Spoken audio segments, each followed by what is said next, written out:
Good, good day. I hope everyone is having a good semester so far. Here we are in Unit 4. At the end of this unit, I will be submitting midterm grades.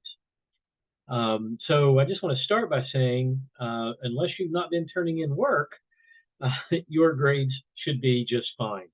But just wanted to give that caveat to begin. So in this video, we're going to talk a little bit about Chapter 5 from your textbook, Youth, Crime, and Justice.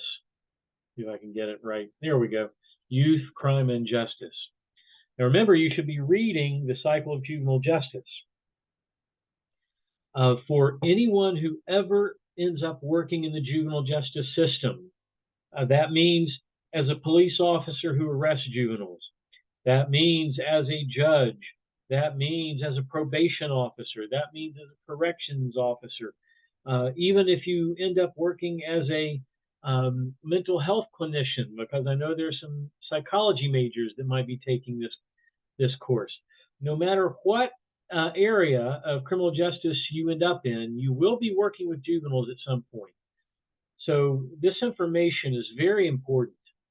One of the ways that we can curb adult crime is learning better how to respond to juvenile delinquency. Learning how to do the juvenile justice system better, because it's those folks that we fail in the juvenile system that tend to become the adult offenders. Now, that's not a 100% thing, so please don't hear me say that. It's interesting. There's a term in the criminal justice system, hug-a-thug, and that's a term that the law and order folks, those individuals who believe that we should simply increase punishment, make punishment harsher, that's what they call those of us who believe that perhaps a more gracious approach might be in order. So I wanted to just give a summary of some things here in Chapter 5. Now, Chapter 5 is called Delinquency, Victimization, and Pathways to Offending for Boys. Remember that. It's about pathways to offending for boys. So this is Chapter 5. Quite frankly, if you have already taken the criminology course, you should know this stuff already. At least the theories that this chapter talks about. But so reading the theories of delinquency and the scientific study of delinquency, very important part of this chapter. So read that, okay? Make sure that you do read that. Now, the chapter breaks up the theories into person-centered and society-centered. So person-centered tend to be psychological and biological in nature, those theories. These are theories that have to do with the individual. How does the individual become a criminal? What is it about the individual that makes them a criminal? So those are just some things to keep in mind. So rational choice theory, which begins with classical criminology and Cesare Beccaria.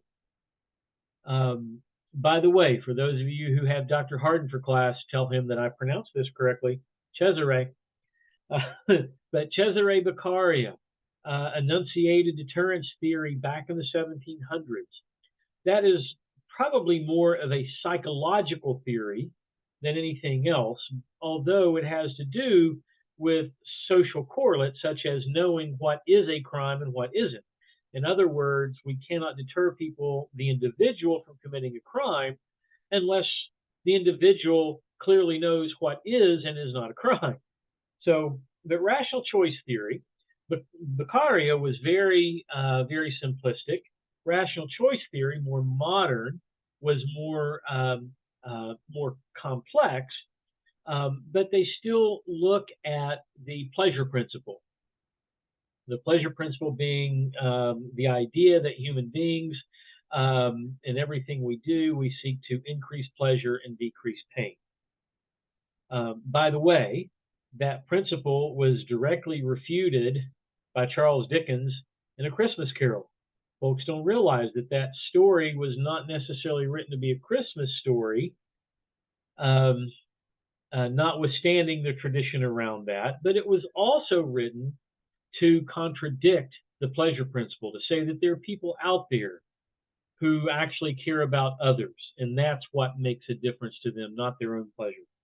All right, so then we have the biosocial theories. So most modern biological theories are biosocial, meaning that the biological theorists will point out all of these biological issues, that they'll say that the social context can either protect or encourage these biological anomalies or issues to spur the individual to crime or not crime. There are a lot of different psychological theories, neutralization theory, or in psychology we actually call that cognitive distortions, but in criminology we call them neutralizations. Neutralizations meaning ways that we neutralize any objections in our head to committing a crime. And then there are social centered theories. There are learning theories. Um, if you're also in the criminology class, we've been talking about Edwin Sutherland. This unit is in that course. Edwin Sutherland looked at differential association, the social associations that we have. So there's a section on that in the book. Social disorganization theory. Social disorganization theory was being developed before differential association theory, but Edwin Sutherland and Parkin Burgess and Sean McKay, the five folks involved in all this, were friends.